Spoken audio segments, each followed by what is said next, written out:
Jai Hind students, I hope you all are doing fine. We have already done 3 modules of these town traders and craftsperson.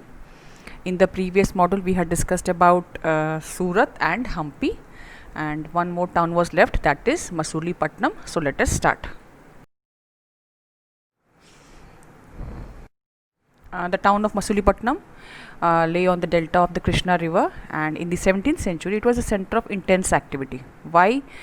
Because both the Dutch and the English East India companies, they wanted to control Masulipattnam as it became the most important port on the Andhra coast.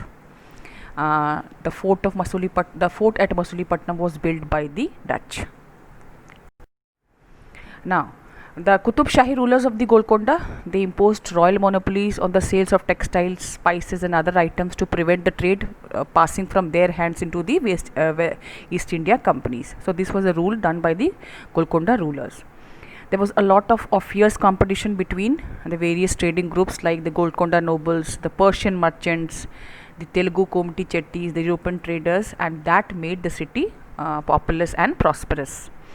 As the Mughals started to extend their control over Golconda, their representative, means the Mughals representative, a person named Mir Jumla, who was also a governor, he was also a merchant. He started to play off the Dutch and the English against each other. In 1686-1687, Mughal Emperor Aurangzeb annexed or captured Golconda. This caused the European companies to look after alternatives. So it was a part of their policy that English East India Company, that it was not enough if a port had connections with the production centers of the hinterland. I hope you know what is a hinterland. The new company trade centers, it felt, should combine all political, administrative and commercial roles. And as the East India Company traders moved to Bombay, Calcutta, Madras, Masulipattnam, lost both its merchant and prosperity and declined in the course of the 18th century, being today nothing more than a dilapidated little town. Then we have a new topic here, that is new towns and traders. Now let us see what is that. In the 16th and the 17th century, European countries were searching for spices and textiles, which had become popular both in Europe and West Asia. The English, Dutch and the French, they formed the East India companies in order to expand their commercial activities in the East. This was just the beginning. Initially, great Indian traders like Mullah Abdul Ghaffur and Virji Vorao, who owned a large number of ships, competed with them. So there was a strong competition. However, the European companies used their naval power to gain control of the sea trade and forced the Indian traders to work as their agents. So slowly the English had started to gain control. Ultimately, the English emerged as the most successful commercial and political power in the subcontinent, as we already know. The demand for the goods like textiles led to a great expansion of crafts of spinning, weaving, bleaching, dyeing, etc., with more and more people taking them up. The Indian textile designs became increasingly refined, so there was a lot of innovation there also. However, this period also saw the decline of the independence of the craftsperson. They now began to work on a system of advances, which meant that they had to weave cloth which was already promised to the European agents. So this was the cause of the decline. Weavers no longer had the liberty of selling their own clothes or weaving their own patterns. They had to do the way it was told. They had to reproduce the designs supplied to them by the company agents. So you can see how the craftsperson were suffering.